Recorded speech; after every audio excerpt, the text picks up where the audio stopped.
তাহলে আজকে আমরা বায়োলজির একটা খুব মজার বিষয় এবং আমার খুব প্রিয় একটা বিষয়ের উপর তোমাকে একটা প্রবলেম সলভ করে দেখাবো। বিষয়টা হচ্ছে জেনেটিক্স বা বংশগতিবিদ্যা। এবং জেনেটিক্স এর মধ্যে যে বিষয়টা নিয়ে আমরা কথা বলবো সেটা হচ্ছে পেডিগ্রি অ্যানালাইসিস, বা বাংলায় বলতে পারো বংশ পরিচয় বিশ্লেষণ। আচ্ছা, তো দেরি না করে আমরা চলে যাচ্ছি আজকের প্রবলেমে। এটা ইন্ডিয়ান ন্যাশনাল বায়োলজি অলিম্পিয়াড থেকে সংগৃহীত একটা প্রবলেম। তো প্রথমে প্রবলেমের ধরনটা সম্পর্কে একটু বলে রাখি। এখানে দেখো একটা স্টেম আছে, বা বাংলায় আমরা যেটাকে উদ্দীপক বলি, সেরকম একটা উদ্দীপক আছে। আর তার নিচে চারটা স্টেটমেন্ট আছে। আমাদেরকে এই স্টেমটার উপর ভিত্তি করে বলতে হবে এই স্টেটমেন্টের তো আমি প্রত্যেকটা। যদি একটু ইন্টারফেয়ার করি, অনেকে আসলে পেডিগ্রি অ্যানালাইসিস বিষয়টা বুঝতে পারছে না আপু। যদি একটু আপনি ওকে, ডিসক্রিপটিভলি বলতেন তাহলে থ্যাংক ভালো ইউ হতো। ফারহানা। ঠিক আছে, আমাকে থ্যাংক ইউ সো মাচ। আমাকে 1 মিনিট সময় দাও, এক্ষুনি আমি পেডিগ্রি অ্যানালাইসিস ব্যাখ্যা করে দেবো। তো জাস্ট আমরা একটু কোয়েশ্চেনের ধরনটা বুঝে নিই। যেটা বলছিলাম, একটা স্টেম দেওয়া আছে, চারটা স্টেটমেন্ট দেওয়া আছে। স্টেমটার উপর ভিত্তি করে হচ্ছে আমাদেরকে স্টেটমেন্ট গুলো প্রত্যেকটা সত্য না মিথ্যা, ট্রু না ফলস সেটা বলতে হবে। তাহলে স্টেমটা পড়তে পড়তেই আমি তোমাদেরকে পেডিগ্রি অ্যানালাইসিস সম্পর্কে বলে দিচ্ছি, এবং তখনই হচ্ছে তোমরা বুঝবে কেন আমি আগে বলিনি। আচ্ছা, স্টেমটা পড়া শুরু করি। Pedigree analysis helps determine the pattern of inheritance of a trait among related individuals. আচ্ছা, অর্থাৎ পেডিগ্রি মানে এই যে ফ্যামিলি ট্রির মতো একটা ছবি দেখতে পাচ্ছ, ফ্যামিলি ট্রি কথাটার সাথে নিশ্চয়ই সবাই পরিচিত। তো এই ফ্যামিলি ট্রির মতো যে জিনিসটা দেখতে পাচ্ছ এটাকেই কিন্তু পেডিগ্রি বলে, বা বাংলায় আমরা বাংলায় কি বলতে পারি, বংশপঞ্জি বলতে পারি। তো এই পেডিগ্রি অ্যানালাইসিস করে, পেডিগ্রি বিশ্লেষণ করে আমরা একটা পরিবারে বা একটা বংশে একটা নির্দিষ্ট বৈশিষ্ট্য বা একটা ট্রেইট কিভাবে কিভাবে উত্তরাধিকার সূত্রে স্থানান্তরিত হয় সেই সম্পর্কে একটা ধারণা পেতে পারি। ঠিক আছে, তাহলে পেডিগ্রি অ্যানালাইসিস ব্যাপারটা মনে হয় আমি বোঝাতে পারলাম। একটা বংশের মধ্যে একটা নির্দিষ্ট বৈশিষ্ট্য কিভাবে স্থানান্তরিত হয় সেইটা খুঁজে বের করাই হচ্ছে গিয়ে তোমার পেডিগ্রি অ্যানালাইসিস। আর কেন আমি এটা আগে আবার বিশ্লেষণ করিনি, কারণ এটা আমাদের প্রশ্নেই লেখা আছে। ওকে, আচ্ছা। তো one such pedigree is given, তো আমাদেরকে একটা পেডিগ্রি বা একটা বংশ বংশ কি বললাম, বংশপঞ্জি দেওয়া হয়েছে এখানে। আচ্ছা, তো এখন এই পেডিগ্রিটার দিকে এমনি এমনি তাকিয়ে আমার মনে হয় কিছু বোঝা সম্ভব না। তো চলো আমরা নিচের লেখাগুলো পড়ে ফেলি। তো এখানে বলা হচ্ছে squares indicate males and circles female. তার মানে এই যে স্কোয়ার সাইন গুলি, square sign, square sign, square sign, এইগুলি হচ্ছে সব মেল অর্থাৎ পুরুষ সদস্য। আর সার্কেল গুলি, যতগুলি সার্কেল আছে তারা হচ্ছে সব ফিমেল অর্থাৎ স্ত্রী সদস্য। হ্যাঁ, তো এই সেশনে সিম্পলিসিটি বজায় রাখার জন্য আমি এই মেল ফিমেল এই শব্দগুলির বদলে আমি পুরুষ স্ত্রী ছেলে মেয়ে এই শব্দগুলো ব্যবহার করব। তো তোমরা জাস্ট এই জিনিসটা মনে রেখো, স্কোয়াররা হচ্ছে সব মেল মেম্বার, সার্কেলরা হচ্ছে সব ফিমেল মেম্বার। হুম। আচ্ছা, তারপর বলছে field symbols indicate presence of trade. এখন এই লাইনটা বোঝানোর আগে আমি একটু এই ট্রেড সম্পর্ক শব্দটা সম্পর্কে একটু বলে নিই। ট্রেড কি জিনিস? হ্যাঁ, ট্রেডকে বাংলায় আমরা বৈশিষ্ট্য বলতে পারি, কিন্তু ঠিক কি ধরনের বৈশিষ্ট্য, ট্রেডটা আসলে কি জিনিস? ট্রেড হচ্ছে এমন কিছু বৈশিষ্ট্য যেগুলো হেরিটেবল, অর্থাৎ উত্তরাধিকার সূত্রে বাবা মায়ের কাছ থেকে ছেলে মেয়ের কাছে যেতে পারে। আর এগুলো হচ্ছে ভ্যারিয়েন্স অফ আ ক্যারেক্টার। হ্যাঁ, এখন এখানে একটু ক্যারেক্টার আর ট্রেটের মধ্যে পার্থক্যটা একটু আমি বলি। আমরা কিন্তু বাংলায় ক্যারেক্টারকেও বৈশিষ্ট্য বলতে পারি, ট্রেটকেও বৈশিষ্ট্য বলতে পারি, কিন্তু বায়োলজির ভাষায় ক্যারেক্টার আর ট্রেটের মধ্যে কিন্তু পার্থক্য আছে। তো দেখে আমি একটু বোঝাতে পারি কিনা। ট্রেট গুলো হচ্ছে ক্যারেক্টারের ভ্যারিয়েন্ট। তার মানে কি, আম, মনে করো সব গাড়িরই স্পিড থাকে, তাই না? তো আমরা যদি মনে করি স্পিড হচ্ছে গাড়ির একটা ক্যারেক্টার, হ্যাঁ, তাহলে স্পিড কি কি রকমের হতে পারে? একটা গাড়ির স্পিড বেশি হতে পারে, কম হতে পারে, অর্থাৎ গাড়িটা ফাস্ট হতে পারে, স্লো হতে পারে।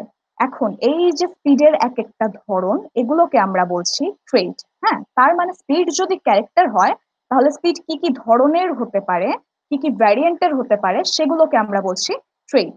ঠিক আছে। আচ্ছা, তার মানে ট্রেট হচ্ছে ক্যারেক্টারের এক একটা ভ্যারিয়েন্ট। হ্যাঁ, কিন্তু স্পিড তো আর কোনো বায়োলজিক্যাল ট্রেট না, মানে আমরা তো বাবা মায়ের কাছ থেকে স্পিড পাই না উত্তরাধিকার সূত্রে। তাহলে বায়োলজিক্যাল কনটেক্সটের ট্রেট কি হতে পারে? মনে করো সব জীবেরই হাইট থাকে, তাই না? আচ্ছা, সব জীব না হোক, ধরি মানুষ, সব মানুষেরই হাইট থাকে। কিন্তু এই হাইট কি কি রকমের হতে পারে? ধরো আমি যদি বলি একটা মানুষ হাইটে লম্বা হতে পারে, হাইটে খাটো হতে পারে। তো সেই ক্ষেত্রে হাইট যদি একটা ক্যারেক্টার হয়, এই যে হাইট লম্বা হতে পারে, খাটো হতে পারে, এইটাকে বলছি আমরা, এগুলোকে বলছি আমরা ট্রেট। তার মানে হাইট যদি ক্যারেক্টার হয়, হাইট কি কি ধরনের হতে পারে সেটাই হচ্ছে গিয়ে ট্রেট। আবার একটা গাছের জন্য ফ্লাওয়ার কালার হতে পারে একটা ক্যারেক্টার, তার মানে গাছের যদি ফুল থাকে ফুলের কি রং সেটা হচ্ছে কি একটা ক্যারেক্টার। এখন ফুলের রং কি কি ভ্যারিয়েন্টের হতে পারে, কি কি ধরনের হতে পারে, ধরো গাছটা লাল ফুল থাকতে পারে, সাদা ফুল থাকতে পারে, তো ফুলের রং যদি একটা ক্যারেক্টার হয় সেই রংটা কি কি রকমের হতে পারে সেইগুলি হচ্ছে গিয়ে ট্রেট। তার মানে আমি আশা করি বোঝাতে পারলাম ট্রেট হচ্ছে গিয়ে ক্যারেক্টারের এক একটা ভ্যারিয়েন্ট, এক একটা ধরন। ঠিক আছে, আচ্ছা এখন চলো আবার মেইন প্রবলেমে চলে যাই আমরা। তো বলছিল যে field symbols indicate presence of trait।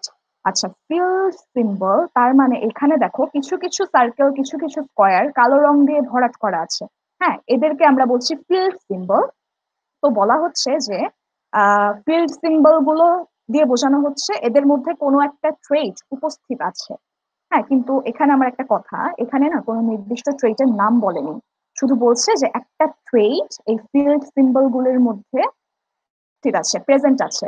কিন্তু আমরা যদি কথা বলার সময় বারবার এই একটা ট্রেট একটা ট্রেট বলতে থাকি তাহলে তো হচ্ছে মনে হয় একটু অসুবিধা হয়ে যাবে। তো এই জন্য আমার ইচ্ছা আমরা কথা বলার সুবিধার জন্য এখানে যদিও কোনো নির্দিষ্ট ট্রেটের নাম বলে দেয়নি, বাট আমি আমার সুবিধার জন্য যে কোনো একটা ট্রেট ধরে নিচ্ছি। হ্যাঁ, তো আমি যেহেতু একটু উল্টাপাল্টা মানুষ, আমি হচ্ছে একটা অদ্ভুত ট্রেট ধরে নিই। আমি ধরছি ট্রেটটা হচ্ছে বাল্ডনেস, মানে মাথায় টাক পড়ার যে সমস্যা হয় সেটাকে আমি ধরে নিচ্ছি আমাদের ট্রেট। তো বাল্জনেস কিভাবে ট্রেট হতে পারে, মনে করো চুল যদি একটা ক্যারেক্টার হয়, হেয়ার যদি একটা ক্যারেক্টার হয় মানুষের, তাহলে মানুষের চুলের কি কি অবস্থা থাকতে পারে? চুল থাকতে পারে মাথায়, অথবা চুল নাও থাকতে পারে। যদি চুল থাকে তাহলে নো বাল্ডনেস, তার মাথায় চুল আছে। যদি চুল না থাকে সেইটাই হচ্ছে গিয়ে বাল্ডনেস। তো হেয়ার যদি একটা ক্যারেক্টার হয়, চুল যদি একটা ক্যারেক্টার হয়, তার কি কি অবস্থা থাকতে পারে সেগুলিকে আমরা বলছি হচ্ছে ট্রেট। তার মানে একটু আগে আমি জাস্ট ক্যারেক্টার ট্রেটের সম্পর্কটা অ্যানালাইসিস করলাম, মানে সরি এক্সপ্লেইন করলাম। তো হচ্ছে চুল যদি একটা ক্যারেক্টার হয়, বাল্ডনেস কে বলতে পারি একটা ট্রেট, কারণ বাল্ডনেস হচ্ছে চুলের একটা অবস্থা। হ্যাঁ, আচ্ছা, যদিও চুল না থাকার অবস্থা, বাট তাও বাল্ডনেস চুলের একটা অবস্থা। তো বাল্ডনেস কে আমরা বলছি একটা ট্রেট। তো আমি ধরে নিই ওনারা যেহেতু কোনো নির্দিষ্ট ট্রেটের নাম বলেনি, আমি ধরে নিচ্ছি এখানে বাল্ডনেস এর কথাই বলছে। ওকে, আচ্ছা তাহলে এখন কি বললো প্রশ্নে আমরা আরেকবার একটু পড়ি। আচ্ছা, এখানে বলছে যে field symbols indicate presence of trait. তার মানে এই কালো রঙের সিম্বল গুলির মধ্যে ওই নির্দিষ্ট ট্রেটটা উপস্থিত। হুম, আচ্ছা আমি হচ্ছে ছবিটা একটু বড় করে নিই। আচ্ছা হ্যাঁ, তো বলছে কালো রঙের ট্রেট, সরি কালো রঙের সিম্বল গুলির মধ্যে ওই নির্দিষ্ট ট্রেটটা উপস্থিত। এখন আমি ধরে নিয়েছি ট্রেটটা হচ্ছে বাল্ডনেস, তার মানে এদের সবার মধ্যে বাল্ডনেস উপস্থিত, এরা সবাই বাল্ড। এদের মাথায় টাক পড়ার সমস্যা রয়েছে, এদের মাথায় চুল নেই। তার মানে সাদা যে সিম্বল গুলি তাদের মধ্যে নিশ্চয়ই এই ট্রেটটা অনুপস্থিত। হ্যাঁ, তার মানে এদের মধ্যে বাল্ডনেস নেই, এদের মাথায় চুল আছে। তো আমি এদের নিচে লিখে দিচ্ছি হেয়ারি। হ্যাঁ, আচ্ছা, ভালো কথা, বাল্ডের উল্টাটা কিন্তু হেয়ারি না। হ্যাঁ, মাথায় চুল থাকলে তাকে হেয়ারি বলে না, হেয়ারি অন্য জিনিস। আমি জাস্ট মজা করার জন্য এখানে বাল্ডের অপোজিটে হেয়ারি লিখে দিলাম। হেয়ারি মানে তোমরা বুঝবে এদের মাথায় চুল আছে, মানে এরা বাল্ড না। ওকে, আচ্ছা তারপরে আরেকটা কথা দেখি এখানে কি বলা আছে। while circles with a dot indicate carriers. তার মানে কিছু সার্কেল আছে এরা সাদাও না কালোও না, না এরা এমনিতে সাদা, কিন্তু এদের মধ্যে ছোট্ট একটা ডট দেওয়া কালো রং দিয়ে, তারা হচ্ছে ক্যারিয়ার ইন্ডিকেট করে। ক্যারিয়ার বলতে কি বোঝাচ্ছে? ক্যারিয়ার মানে হচ্ছে এইদের এদের মধ্যে বাল্ডনেস এর জিন আছে কিন্তু এরা বাল্ড না। হ্যাঁ, বাল্ড যদি হতো তাহলে কালো রং করে দিত, তার মানে এরা বাল্ড না। এদের মধ্যে এদের মাথায় চুল আছে কিন্তু এরা আবার বাল্ডনেস এর জিন ক্যারি করে। হ্যাঁ, এই জন্য এদের মাথায় চুল থাকা সত্ত্বেও এরা হচ্ছে ক্যারিয়ার। তো এদেরকে পুরাপুরি কালো করা হয় নাই, সাদাও করা হয় নাই, মাঝখানে একটা ডট দেওয়া হয়েছে। ঠিক আছে, আচ্ছা তাহলে আমি মনে হয় ক্লিয়ার করতে পেরেছি। কালোরা হচ্ছে গিয়ে বাল্ড, এদের মধ্যে বাল্ডনেস এর ট্রেটটা উপস্থিত। সাদারা বাল্ড না, তাদের মধ্যে বাল্ডনেস এর ট্রেটটা অনুপস্থিত। এবং ডটওয়ালা যে সাদা সার্কেল গুলি তারা হচ্ছে গিয়ে তাদের মাথায় চুল আছে, তারা বাল্ড না, বাট তারা বাল্ডনেস এর জিনটাকে ক্যারি করে, এই জন্য তারা ক্যারিয়ার। আচ্ছা তাহলে লাস্টে বলা হয়েছে দ্য ইনহেরিটেন্স প্যাটার্ন শোন in the given pedigree is. এই পেডিগ্রিতে কি ইনহেরিটেন্স প্যাটার্ন দেখানো হয়েছে সেইটা আমাদেরকে বের করতে হবে। ইনহেরিটেন্স প্যাটার্ন মানে কি? এই যে বাল্ডনেস ট্রেট কথা আমরা বললাম, এখানে যে কোনো একটা ট্রেটের কথা বলেছে আমরা ধরে নিচ্ছি বাল্ডনেস। তো বলতে হবে এই ট্রেটটা কোন প্যাটার্নে এদের মধ্যে দিয়ে স্থানান্তরিত হয়েছে। এখানে 4টা প্যাটার্নের নাম দেওয়া, আমাদেরকে বের করতে হবে এর মধ্যে কোনটা সত্যি, কোনটা কোনটা সত্যি, কোনটা কোনটা মিথ্যা। হ্যাঁ, আবার হয়তো একটা সত্যি সব মিথ্যা বা একের বেশি সত্যি দেখা যায়। তো আমাদেরকে সেটাই বের করতে হবে, বাল্জনেসটা এদের ফ্যামিলিতে কিভাবে কিভাবে পাস হচ্ছে। ওকে, তাহলে আমার মনে হয় আমরা স্টেমটা পড়ে ফেলেছি। তাহলে আমরা এখন একটা একটা করে স্টেটমেন্ট চেক করে দেখি যে আহ কোনটা সত্যি হয় কোনটা মিথ্যা হয়। তো প্রথম স্টেটমেন্টটা প্রথমে আমরা চেক করে দেখি। প্রথমে জানতে চাও হচ্ছে এই ইনহেরিটেন্স প্যাটার্নটা কি এক্স লিঙ্কড রিসেসিভ। আচ্ছা, আমরা যারা জেনেটিক্স এর বেসিক্স এর সাথে পরিচিত, আমি প্রথমে একটু বলে নিই যে আমি কিন্তু এই সেশনটা এইটা মনে করে নিচ্ছি যে তোমরা যারা দেখছো তারা অ্যাটলিস্ট জেনেটিক্স এর বেসিকটা, ধরো জিন, ক্রোমোজোম, অ্যালিল, হ্যাঁ ইত্যাদি ইত্যাদি সম্পর্কে, মেন্ডেলের মেইন 2টা সূত্র ইত্যাদি ইত্যাদি সম্পর্কে একটু ধারণা নিয়ে এসেছো। যদি কোনো ছোট ক্লাসের বন্ধু থেকে থাকো যারা হয়তো এখনো এর সম্পর্কে ধারণা নাওনি, তোমরা চিন্তা করো না, তোমরা এক কাজ করো, তোমরা যে কোনো একটা বই থেকে হয়তো কোনো একটা টেক্সট বুক থেকে জেনেটিক্স এর সম্পর্কে একটু ধারণা নিয়ে পরে এই ভিডিওটা আবার দেখো, এই ভিডিওটা তোমাদের কাছে পৌঁছানোর ব্যবস্থা করা হবে। আপাতত যারা জেনেটিক্স এর বেসিক সম্পর্কে জানি তারা একটু মনোযোগ দেওয়ার চেষ্টা করি। আচ্ছা, তো আমরা যারা জানি জেনেটিক্স এর বেসিক, আমরা জানি একটা ট্রেট যদি এক্স লিঙ্কড হয়, হ্যাঁ তার মানে ওই ট্রেটের যে জিনটা, ওই বৈশিষ্ট্যের জন্য দায়ী যে জিন, সেইটা এক্স ক্রোমোজোমে অবস্থিত হবে। আমরা জানি আমাদের শরীরে 2 রকমের সেক্স ক্রোমোজোম থাকতে পারে, একটা হচ্ছে এক্স ক্রোমোজোম, একটা হচ্ছে ওয়াই ক্রোমোজোম।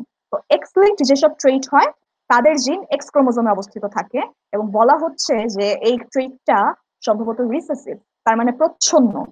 ডমিনেন্ট হচ্ছে প্রকট, রিসেসিভ হচ্ছে প্রচ্ছন্ন। এখন আমাদেরকে খুঁজে বের করতে হবে যে এই আমরা ধরে নিচ্ছি বাল্ডনেস, এই ট্রেটটা অ্যাকচুয়ালি এক্স লিঙ্কড রিসেসিভ নাকি না, এটা ট্রু নাকি ফলস। এখন আমরা প্রথমে ধরে নিই এটা ট্রু, ধরে নিই এটা সত্য, এরপর আমরা হিসাব করে বের করব আমরা ঠিক মনে করলাম নাকি ভুল মনে করলাম। তো যদি এটা সত্যি হয় তাহলে আমরা ধরে নিই যে আমাদের মাথার চুলের জন্য দায়ী যেই জিন সেটা হচ্ছে এক্স ক্রোমোজোমে থাকে। তাহলে এবং ব্যাল্ডনেস এর জিন যদি রিসেসিভ হয়, প্রচ্ছন্ন হয়, তাহলে তার সাথে প্রকট তো একটা জিন আছে। তো মনে করি প্রকট জিন হচ্ছে এইটা, ক্যাপিটাল এক্স। সে হচ্ছে মাথায় চুলের উপস্থিতির জন্য দায়ী অ্যালিল। তোমরা নিশ্চয়ই জানো অ্যালিল হচ্ছে একই জিনের আলাদা আলাদা সংস্করণ, ঠিক আছে। তাহলে একটা সংস্করণ, মানে সংস্করণ বলতে ভার্সন, তো একটা অ্যালিল যদি এটা হয় ডমিনেন্ট অ্যালিল বা প্রকট অ্যালিল, যদি ক্যাপিটাল এক্স হয়, যেটা কিনা চুলের উপস্থিতির জন্য দায়ী, তাহলে চুলের অনুপস্থিতির জন্য, বাল্ডনেস এর জন্য দায়ী হচ্ছে আরেকটা রিসেসিভ অ্যালিল বা একটা প্রচ্ছন্ন অ্যালিল। ঠিক আছে, তাহলে ওইটাকে আমি লিখছি এক্স বার বার দিয়ে, আমি এক্স প্রাইম বলবো এটাকে, ঠিক আছে। তাহলে ক্যাপিটাল এক্স হচ্ছে চুলের উপস্থিতির জন্য দায়ী, এটা ডমিনেন্ট বা প্রকট। আর এক্স প্রাইম হচ্ছে গিয়ে তোমার বাল্জনেস এর জন্য দায়ী, এটা হচ্ছে গিয়ে প্রচ্ছন্ন বা রিসেসিভ, এবং এরা এক্স লিঙ্কড, অর্থাৎ এই জিনগুলো এক্স ক্রোমোজোমে অবস্থিত। তাহলে আচ্ছা, এখন আমরা জানি যে সেক্স ক্রোমোজোম গুলি পুরুষ সদস্য এবং স্ত্রী সদস্যে আলাদা আলাদা রকমের থাকে, তাই না? আচ্ছা, ফিমেলদের হচ্ছে গিয়ে 2টা করে এক্স ক্রোমোজোম থাকে, আর মেলদের হচ্ছে, পুরুষদের হচ্ছে একটা এক্স একটা ওয়াই থাকে। তাহলে এই বাল্ডনেস এর জিনটা কিভাবে হচ্ছে এদের মধ্যে থাকবে, চলো একটু দেখি। প্রথমে ফিমেলদেরটা দেখি।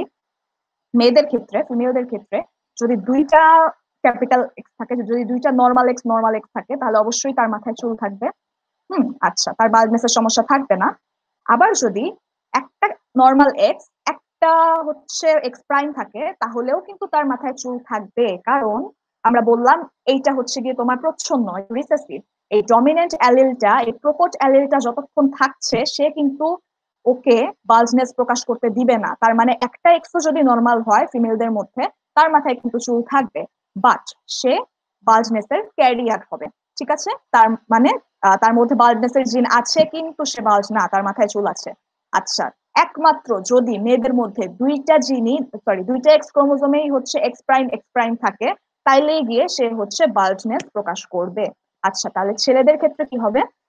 ছেলেদের ক্ষেত্রে ব্যাপারটা হচ্ছে যদি ছেলেদের একটাই এক্স ক্রোমোজোম, সো ওয়াই তো ওয়াই এর জায়গায়, ওয়াই এর সাথে কোনো সম্পর্ক নাই, তো এক্স ক্রোমোজোম একটা যেটা, ওইটা যদি নর্মাল হয় তাহলে চুল থাকবে। যদি ওই একটা এক্স ক্রোমোজোমই এক্স প্রাইম হয়, তাহলে ওখানে কিন্তু ওইখানেই বাল্ডনেস প্রকাশিত হবে। এখানে আর ক্যারিয়ার বলতে কোনো ব্যাপার নাই। ছেলেদের হয় একটা এক্স নর্মাল থাকলে চুল থাকবে, বাল্ডনেস হবে না, কিংবা যদি একটা এক্স ক্রোমোজোমই হচ্ছে এক্স প্রাইম থাকে, তাহলেই হচ্ছে তাদের বাল্ডনেস দেখা দিবে। আচ্ছা, তো তোমরা যারা জেনেটিক্স এর বেসিক সম্পর্কে জানো তারা নিশ্চয়ই জানো যে এই ডান দিকে যে কথাগুলি আমি লিখছি সেগুলি হচ্ছে ফিনোটাইপ, তাই না? ফিনোটাইপ কি জিনিস? এগুলি আমরা চোখে দেখতে পাই। যেমন একটা মানুষের চুল আছে নাকি নাই সেটা তো আমি চোখে দেখেই বুঝতে পারবো, তো সেটা হচ্ছে ফিনোটাইপ। আর এই বাম দিকের লেখাগুলিকে বলে জিনোটাইপ, অর্থাৎ জিনের বিন্যাস। এগুলি আমরা চোখে দেখতে পাই না। হুম। তো এখন এক একটা নির্দিষ্ট জিনোটাইপের জন্য এক একটা নির্দিষ্ট ফিনোটাইপ সম্ভব, সেইটাই আর কি আমি পাশাপাশি লিখে একটা চার্টের মতো তৈরি করে নিলাম।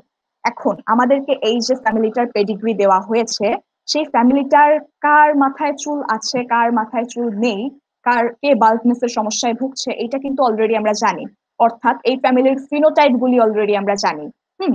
এখন বাল্ডনেস যদি হয়, সত্যি যদি এটা এক্সপ্লেইনড প্রচ্ছন্ন বৈশিষ্ট্য হয়, এক্সপ্লেইনড রিসেসিভ বৈশিষ্ট্য হয়, তাহলে এদের ফিনোটাইপের সাথে এই জিনোটাইপ গুলি আমরা ম্যাচ করে ফেলতে পারবো। তাহলে চলো আমরা একটু হিসাব করে দেখি যে এদের এই যা যা ফিনোটাইপ দেওয়া তার সাথে জিনোটাইপ গুলি আমরা ম্যাচ করতে পারছি কিনা। পারলে বুঝবো এটা ট্রু, আর নাহলে এটা ফলস। ঠিক আছে? আচ্ছা, তো একদম শুরু থেকে শুরু করি, চলো দেখি। প্রথমে দেওয়া আছে একজন পুরুষ সদস্য, উনি হচ্ছে হোয়াইট, তো ওনার মাথায় চুল আছে, তো তার মানে ওনার জিনোটাইপ হওয়ার কথা এইটা না, নর্মাল এক্স ওয়াই। ওকে। তো তার সঙ্গে ইনি স্ত্রী সদস্য এবং উনি বাল্ড, তার মানে অবশ্যই ওনার দুইটাই হচ্ছে গিয়ে এক্স প্রাইম হওয়ার কথা। তো আমি লিখে দিচ্ছি এক্স প্রাইম এক্স প্রাইম। এবার এদের পরের জেনারেশনে যাই। এদের যারা ছেলে মেয়ে, এদের যারা সন্তান, আমরা জানি সেক্স ক্রোমোজোম যখন পাস হয় বাবা মায়ের কাছ থেকে, তখন কিন্তু মেয়েদের কাছে একরকম ভাবে, ছেলেদের কাছে একরকম ভাবে যায়, বিকজ এটা লিঙ্গের উপর নির্ভর করে। ছেলেরা সেক্স ক্রোমোজোম একভাবে পায়, মেয়েরা একভাবে পায়। তো প্রথমে আমরা একটু মেয়েদেরটা হিসাব করি। ধরো এই যে মেয়েটা, সে হচ্ছে তার বাবার কাছ থেকে এক্স ক্রোমোজোম পাবে, আর কোনো অপশন নাই। ওকে, তো তার বাবার একটা নর্মাল এক্স ক্রোমোজোম সে পাচ্ছে। মায়ের কাছ থেকে তার যে কোনো একটা এক্স ক্রোমোজোম পাওয়ার কথা, কিন্তু তার মায়ের তো দুইটাই এক্স প্রাইম, তো সে যেইটাই পাক না কেন আলটিমেটলি সে একটা এক্স প্রাইম পাচ্ছে। ওকে, তো তাহলে তার জিনোটাইপ হয়ে যাচ্ছে এক্স এক্স প্রাইম, এবং চার্ট অনুযায়ী তার ফিনোটাইপ হওয়ার কথা ক্যারিয়ার। আমরা দেখতে পাচ্ছি চার্টের সাথে কিন্তু তার অ্যাকচুয়াল ফিনোটাইপ মিলে যাচ্ছে।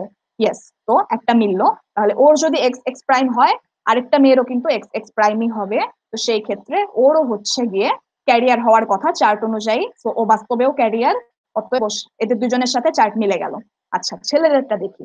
ছেলেদের বেলায় ওরা বাবার কাছ থেকে হচ্ছে ওয়াই ক্রোমোজোম পাবে, তো কোনো সন্দেহ নাই ওয়াই ক্রোমোজোম পেলো। এখন ছেলেটারও হচ্ছে মায়ের কাছ থেকে একটা এক্স ক্রোমোজোম পাওয়ার কথা, যে কোনো একটা। কিন্তু আবারও মায়ের যেহেতু দুইটাই এক্স প্রাইম, তাহলে ছেলেটা হচ্ছে মায়ের কাছ থেকে যে কোনো একটা এক্স প্রাইম পেলো। এখন ছেলেদের যেটা দুর্ভাগ্য সেটা হচ্ছে ওদের একটা এক্স প্রাইম হলেই তো ওর বাল্ড হওয়ার কথা। সো ওর হিসাব মতো ওর ফিনোটাইপ হওয়ার কথা বাল্ড, ও কিন্তু অ্যাকচুয়ালি বাল্ড। তো এখানেও জিনোটাইপের সাথে ফিনোটাইপ আমরা মেলাতে পারছি। একইভাবে ওর আরেকটা যে ভাই, আরেকটা যে ছেলে সন্তান, তারও এক্স প্রাইম ওয়াই হওয়ার কথা, তারও তার মানে বাল্ড হওয়ার কথা। সো এর এই পর্যন্ত সব কয়টা জিনোটাইপের সাথে ফিনোটাইপ আমরা মিলাতে পেরেছি। তাহলে আমরা কি অ্যান্সার পেয়ে যাচ্ছি? মানে এটা কি ট্রু? ওকে, দেখা যাক। এখন এই যে ছেলে, সে হচ্ছে আহ ধরো আরেকজনের সাথে বিবাহ বন্ধনে আবদ্ধ হলো। এখন এই যিনি মহিলা, উনি কিন্তু এই পরিবারের নন, উনি ওনার জিন অন্য একটা পরিবার থেকে নিয়ে এসেছেন, এবং উনি হচ্ছেন একজন স্ত্রী সদস্য, এবং হচ্ছে উনি বাল্জ না। ঠিক আছে? এবং উনি ক্যারিয়ারও না, উনি একদম সুস্থ। আচ্ছা, বাই দ্য ওয়ে, আমি সুস্থ কথাটা ইউজ করছি এমনি ক্যাজুয়ালি, এর মানে কিন্তু এই না বাল্ডনেস যাদের আছে তারা অসুস্থ। বাল্ডনেস কিন্তু কোনো অসুস্থতা না। তো কেউ যাতে কিছু মনে না করে, আমি জাস্ট আমার কথার সুবিধার জন্য সুস্থ নর্মাল এসব কথা ব্যবহার করছি। বাল্ডনেস কোনো অসুস্থতা না। আচ্ছা, তো চলে আসি। তো সে কিন্তু ক্যারিয়ারও না, তার বাল্ডনেসও নাই, সে হচ্ছে তার মানে অ্যাবসলিউটলি নর্মাল। তো তার জিনোটাইপ হওয়ার কথা ক্যাপিটাল এক্স, মানে নর্মাল এক্স। আচ্ছা, এখন এদের ছেলে মেয়েদের কি হওয়ার কথা, চলো হিসাব করি। তো প্রথমে আবারও যে ছেলে সন্তান তারটা হিসাব করি। সে বাবার কাছ থেকে ওয়াই ক্রোমোজোম পাবে, সন্দেহ নাই। সে মায়ের কাছ থেকে যে কোনো একটা এক্স ক্রোমোজোম পাবে, কিন্তু তার মায়ের যেহেতু দুইটাই হচ্ছে গিয়ে নর্মাল এক্স, সে যেইটাই পাক না কেন আলটিমেটলি তার মায়ের কাছ থেকে একটা নর্মাল এক্স পাওয়ার কথা। বাট এখন এটা কি হইলো? তাহলে তো হিসাব মতো তার মাথায় চুল থাকার কথা ছিল, কিন্তু আমরা তো দেখতে পাচ্ছি সে তো বাস্তবে বাল্ড। সো আমাদের এতক্ষণের হিসাব নিকাশ সব জলে গেল। না, জলে যায় নাই, মানে আমরা বুঝতে পারলাম যে এই ছেলেটার জন্য জাস্ট বোঝা যাচ্ছে এই এক্স-লিঙ্কড রিসেসিভের হিসাব এই ফ্যামিলির সাথে মিলছে না। হ্যাঁ, তার মানে বাল্ডনেস এক্স-লিঙ্কড রিসেসিভ না। আমাদের এই স্টেটমেন্ট এটা ফলস। ওকে, এতক্ষণ এতক্ষণ হিসাব করে এখানে এসে যদি জানা যায় ফলস তাহলে একটু দুঃখ লাগে। আচ্ছা, কিছু করার নাই। তো আমরা হচ্ছে তাহলে এ নাম্বার স্টেটমেন্ট ফলস আমরা বুঝতে পেরেছি আশা করি। নেক্সট চলে যাই। ওকে, বিতে ছিল অটোজোমাল রিসেসিভ। ওকে, চলো এটা নিয়ে একটু কথা বলি। এখন অটোজোমাল রিসেসিভ মানে কি? অটোজোম মানে তো আমরা জানি সেটা হচ্ছে আমাদের এক জোড়া সেক্স ক্রোমোজোম বাদে বাকি সব ক্রোমোজোমই হচ্ছে গিয়ে অটোজোম। হ্যাঁ, তো তাহলে এবং অটোজোম হচ্ছে লিঙ্গ ভেদে আলাদা হয় না, নারীতে এবং পুরুষে একই রকমের অটোজোম থাকে। তো বাল্জনেস যদি একটা অটোজোমাল রিসেসিভ হয়, মানে অটোজোমাল প্রচ্ছন্ন বৈশিষ্ট্য হয়, তার মানে তাহলে বাল্ডনেসের যে জিনটা ওইটা একটা অটোজোমের মধ্যে অবস্থিত থাকবে এবং সেটা নারী ভেদে পুরুষ ভেদে আলাদা হবে না। তাহলে আমরা একটু চলো ধরে নেই আগের মতো। আমরা ধরে নেই একটা অটোজোমে, এটা যেহেতু সেক্স ক্রোমোজোম না এবার আর এক্স ওয়াই লেখা যাবে না, ঠিক আছে, অন্য একটা লেটার লিখবো। ধরি যে কোনো একটা অটোজোমে একটা ডমিনেন্ট অ্যালিল আছে চুলের উপস্থিতির জন্য, যেটা হচ্ছে ক্যাপিটাল এ। এবং যেহেতু বাল্ডনেসটাকে আমরা রিসেসিভ ধরছি, সো এই ডমিনেন্ট অ্যালিলের মানে একটা প্রকট অ্যালিলের একটা প্রচ্ছন্ন অ্যালিল আছে যেটা হচ্ছে স্মল এ, এবং সে হচ্ছে বাল্ডনেসের জন্য দায়ী। তাহলে এই স্মল এটা অটোজোমাল, মানে এরা দুইজনই চুলের জন্য দায়ী জিন আমরা ধরে নিচ্ছি, তাহলে অটোজোমে অবস্থিত। এবং তার মধ্যে বাল্ডনেসটা হচ্ছে গিয়ে রিসেসিভ, ঠিক আছে, এবং চুলের উপস্থিতিটা হচ্ছে গিয়ে ডমিনেন্ট প্রকট, বাল্ডনেসটা হচ্ছে গিয়ে প্রচ্ছন্ন। তাহলে এখন হিসাব মতো ফিনোটাইপ কি হওয়ার কথা? এখন ফিনোটাইপ হিসাব করার আগে বলে নেই, এবার কিন্তু ফিমেল মেল ভাগ নেই, এবার সবার জন্য একই ব্যাপার, অটোজোম যেহেতু। তাহলে যদি কারোর মধ্যে দুইটাই ক্যাপিটাল এ থাকে অবশ্যই তার মাথায় চুল থাকবে। যদি কারোর মধ্যে একটা ক্যাপিটাল এ একটা স্মল এ থাকে, আমরা ধরে নিয়েছি স্মল এটা রিসেসিভ প্রচ্ছন্ন, তার মানে ক্যাপিটাল এটা মানে ক্যাপিটাল এ সে যতক্ষণ আছে সে কিন্তু বাল্ডনেস প্রকাশ পেতে দিবে না। তার মানে ক্যাপিটাল এ স্মল এ হলেও তার মাথায় চুল থাকবে, বাট সে আবারও ক্যারিয়ার হবে, ঠিক আছে, কিন্তু কারণ তার মধ্যে বাল্ডনেসের জিন আছে কিন্তু সে বাল্জ না, সুতরাং সে ক্যারিয়ার। আচ্ছা, লাস্টলি যদি দুইটাই হচ্ছে স্মল এ থাকে তাহলেই হচ্ছে শুধুমাত্র একটা মানুষ বাল্জ হবে, ছেলে মেয়ে নির্বিশেষে। ওকে, তাহলে দেখি এই চার্টের সাথে এবার আমরা এটা মিলাতে পারি কিনা। তাহলে প্রথমে এবার স্ত্রী পুরুষ কোনো ব্যাপার নেই, এবার হচ্ছে উনি ওনার মাথায় যেহেতু চুল আছে অবশ্যই ওনার ক্যাপিটাল এ হওয়ার কথা। উনি কিন্তু ক্যারিয়ারও না, অতএব ওনার জিনোটাইপ হবে এইটা। তো লিখলাম আমি ক্যাপিটাল এ। উনি যেহেতু বাল্জ ওনার জিনোটাইপ হবে স্মল এ, কোনো সন্দেহ নাই। এবার ছেলে মেয়েদেরটা হিসাব করি ফার্স্ট জেনারেশনে। এবার আর ছেলে মেয়ে আলাদা আলাদা হিসাব করার কিছু নাই, চারজনেরটা একসাথে হিসাব করব, কারণ একইভাবে পাবে তারা অটোজোমের জিন বাবা মায়ের কাছ থেকে। তো এরা সবাই বাবার কাছ থেকে যে কোনো একটা ক্রোমোজোম পাওয়ার কথা, বাট তাদের বাবার দুইটাই হচ্ছে গিয়ে normal A, sorry capital A, তার মানে তারা সবাই পাচ্ছে বাবার কাছ থেকে একটা ক্যাপিটাল এ। এবং মায়ের যেহেতু দুইটাই স্মল এ, অতএব সবাই পাচ্ছে মায়ের কাছ থেকে একটা করে স্মল এ। এখন হিসাব মতো এদের সবারই হওয়া উচিত ছিল ক্যারিয়ার, কারণ আমরা ধরে জানি অটোজোমাল যদি ধরি এখানে ফিনোটাইপ সবার একই রকম হবে একই জিনোটাইপের জন্য, কিন্তু আমরা দেখতে পাচ্ছি যদিও মেয়ে দুইটা ক্যারিয়ার ছেলে দুইটা কিন্তু এই জিনোটাইপ সত্ত্বেও বাল্ড। সো না, এইবারও আমরা মিলাতে পারলাম না হিসাব, তার মানে বাল্জনেস অটোজোমাল রিসেসিভ বৈশিষ্ট্য না। অতএব আমরা বলে দিতে পারছি জাস্ট এইটুকু। এবার ভাগ্য ভালো, এবার এত দূর আসা লাগে নাই, এখানেই হচ্ছে আমরা হিসাব করে বুঝে গেলাম যে আমাদের এই স্টেটমেন্ট ফলস, ঠিক আছে। ওকে, প্রথম দুইটা চলে গেল, প্রথম দুইটাই ফলস। এবার দেখি কপালে কি আছে। আচ্ছা, তাহলে থার্ড স্টেটমেন্ট হচ্ছে সেক্স লিমিটেড ট্রেট। এখন এইটা আবার কি জিনিস? আচ্ছা চলো দেখি, আমাদের অনেকের কাছে নিশ্চয়ই সেক্স লিমিটেড ট্রেট কথাটা নতুন, তো আমরা প্রথমে একটু আমি তোমাদেরকে বলার চেষ্টা করি জিনিসটা কি। Sex-limited traits are traits whose genes are present in both sexes but are expressed in only one sex. তার মানে এই সব বৈশিষ্ট্য, এই সেক্স লিমিটেড ট্রেট যেগুলো, সেগুলোর জিন নারী পুরুষ দুইজনের মধ্যেই থাকে, but are expressed in only one sex. তার মানে এই জিনগুলো নারী পুরুষ সবার মধ্যে উপস্থিত থাকলেও প্রকাশ পাওয়ার সময় হয় নারীতে প্রকাশ পায় পুরুষে প্রকাশ পায় না, অথবা পুরুষে প্রকাশ পায় স্ত্রী সদস্যে প্রকাশ পায় না। যেমন ধরো ল্যাকটেশনের জন্য দায়ী যেই জিন, হ্যাঁ মানে সন্তান জন্মদানের পরে ম্যামেল যারা স্তন্যপায়ী প্রাণী যারা তারা মায়ের বুকের দুধ খেয়ে বড় হয়, তো সন্তান জন্মদানের পরে সেই মায়ের দুধ উৎপাদনের জন্য যেই দায়ী জিন সেইটা কিন্তু নারী পুরুষ দুজনের মধ্যেই থাকে, কিন্তু প্রকাশ পায় শুধুমাত্র নারী দেহে। তোমরা হয়তো শুনলে অবাক হবে, যারা জানো না তারা অবাক হবে, যে তুমি যেমন লাইটের সুইচ ফ্যানের সুইচ অফ অন করতে পারো, আমাদের শরীরেও কিন্তু আমাদের সেলের মধ্যে কিন্তু জিন ওরকম অন অফ করার ব্যবস্থা আছে। সুতরাং এই যে সেক্স লিমিটেড ট্রেট গুলো, এগুলো দুইটা লিঙ্গের মধ্যে, নারী পুরুষ সবার মধ্যে উপস্থিত থাকলেও একজনের মধ্যে, হয় নারীতে নয়তো পুরুষে, এই জিনটা সিম্পলি অফ করা থাকে। ওকে, আমাদের যদিও সুইচ নাই, মানে অন্য রকমের সুইচ আছে, ওটা ইলেকট্রিক্যাল সুইচ না, কিন্তু আমরা আমাদের সেল জিন অফ করে রাখতে পারে। তো এই ধরনের ট্রেটকে আমরা বলছি সেক্স লিমিটেড ট্রেট, যেগুলি একটা সেক্সে হয় নারীতে অফ থাকে পুরুষে প্রকাশ পায়, অথবা পুরুষে অফ থাকে নারীতে প্রকাশ পায়। ঠিক আছে, আচ্ছা আমি মনে হয় বোঝাতে পারলাম সেক্স লিমিটেড ট্রেট কি। তাহলে এখন আমাদের কাছে জানতে চেয়েছে এই বাল্জনেসটা কি তাহলে সেক্স লিমিটেড ট্রেট। এখন এইখানে না আমাদের কোনো হিসাবেরই দরকার নাই। আমরা এইমাত্র বললাম যে সেক্স লিমিটেড ট্রেট হয় শুধু স্ত্রী সদস্যে প্রকাশ পায়, নয় শুধু পুরুষ সদস্যে প্রকাশ পায়।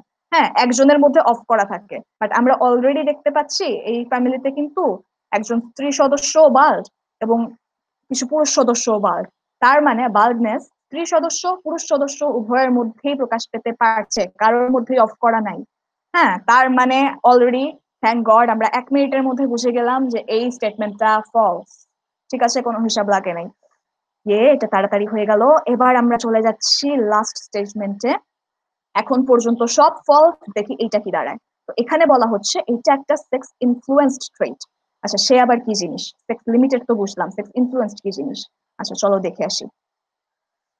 তাহলে সেক্স ইনফ্লুয়েন্সড ট্রেট হচ্ছে sex influenced traits are autosomal traits that are expressed differently in different sexes. তার মানে এরা অটোজোমাল ট্রেট, অর্থাৎ এদের জিনগুলি অবস্থিত থাকে অটোজমে, কিন্তু তারপরেও এরা লিঙ্গভেদে আলাদা আলাদা ভাবে প্রকাশিত হয়। হ্যাঁ, আমরা জানি যে আমরা একটু আগেই দেখলাম এক্স লিঙ্কড জিন যেগুলি, হ্যাঁ যেগুলি হচ্ছে কি এক্স ক্রোমোজোমে উপস্থিত থাকে, সেগুলি অবশ্যই নারীতে একভাবে পুরুষে একভাবে প্রকাশ হয়, কারণ তাদের এক্স ক্রোমোজোমের নাম্বার আলাদা আলাদা আলাদা। কিন্তু সেক্স ইনফ্লুয়েন্স ট্রেট হলো এরা অটোজোমে থাকে, এরা সেক্স ক্রোমোজোমে থাকে না, এরা অটোজোমে থাকে, তারপরেও কিন্তু এরা নারীতে একভাবে এবং পুরুষে একভাবে প্রকাশ পায়। তো সেটা কিভাবে সম্ভব একটু চলো আমি এক্সাম্পল দিয়ে বোঝানোর চেষ্টা করি। তো মনে করি বাল্ডনেস হচ্ছে তাহলে সেক্স ইনফ্লুয়েন্স ট্রেট।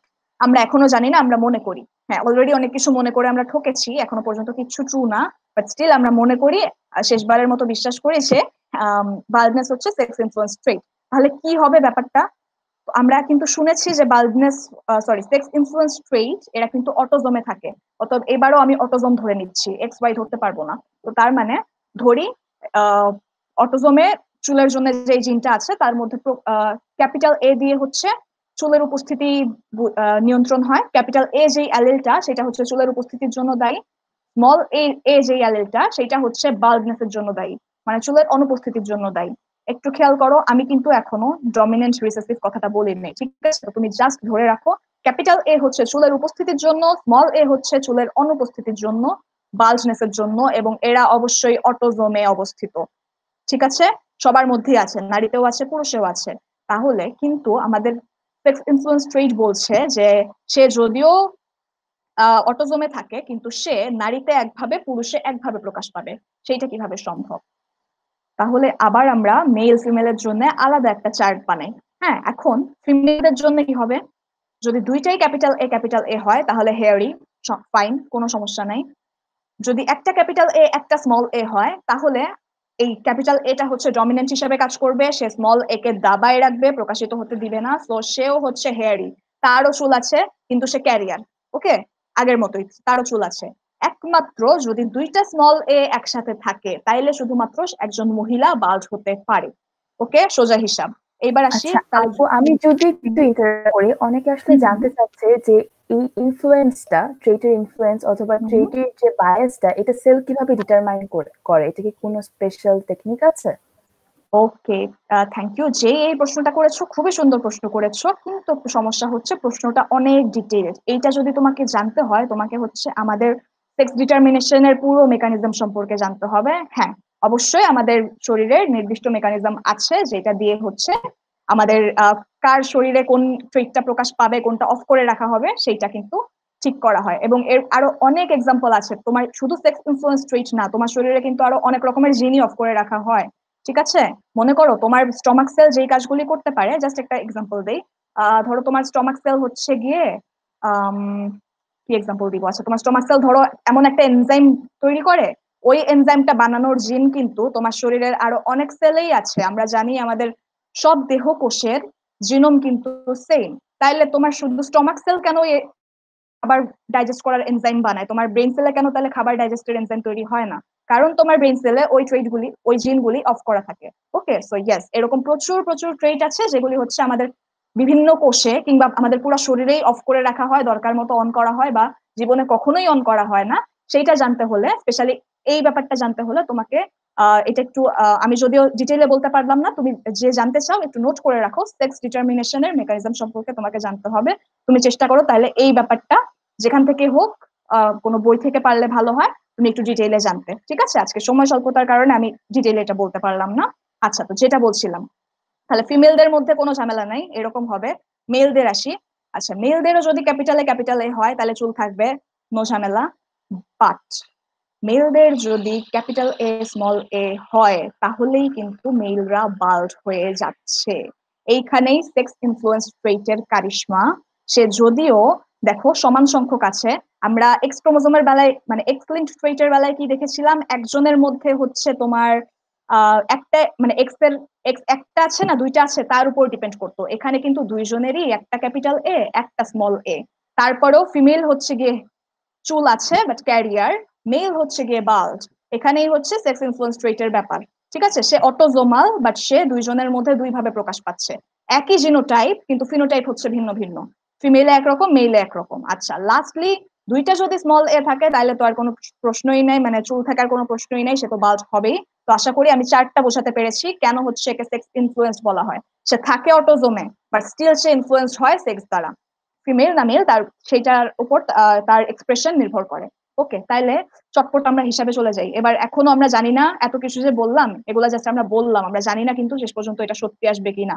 তো দেখি তাহলে হিসাব মতো বাল্ডনেসটা এই চারটা মেনে চলে কিনা এখানে। তাহলে উনি পুরুষ এবং ওনার মাথায় চুল আছে, ওনার বাল্ডনেসের সমস্যা নাই।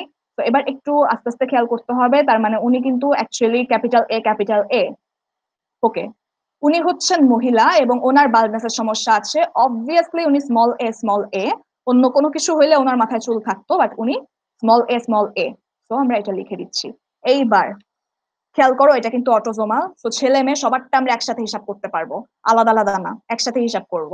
এখন ওয়ান্স এগেইন, প্রত্যেকে ছেলে মেয়ে সবাই বাবার কাছ থেকে, দুইটাই যেহেতু ক্যাপিটাল এ, সবাই বাবার কাছ থেকে একটা করে ক্যাপিটাল এ পাচ্ছে।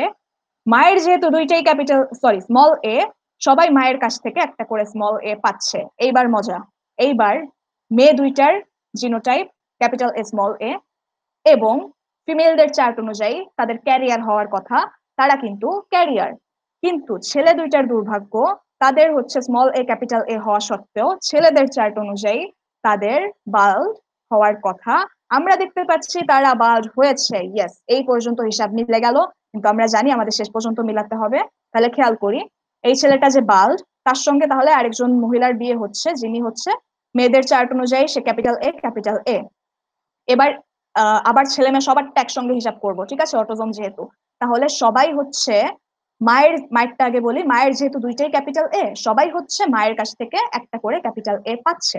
ওকে, এখন বাবার একটা ক্যাপিটাল এ একটা স্মল এ, এরা কিন্তু প্রবাবিলিটির মাধ্যমে বাবার কাছ থেকে দুইটার যে কোনো একটা পেতে পারে। ঠিক আছে, এখন মানে এটা জাস্ট লাকের উপর ডিপেন্ড করে, দুইটার থেকে যে কোনো একটা তারা পেতে পারে। যেটাই পাক না কেন, যেটাই আমরা ধরি সেটাই কিন্তু কারেক্ট হবে। তো আমরা চলো ধরে নেই তারা স্মল এ পাচ্ছে বাবার কাছ থেকে।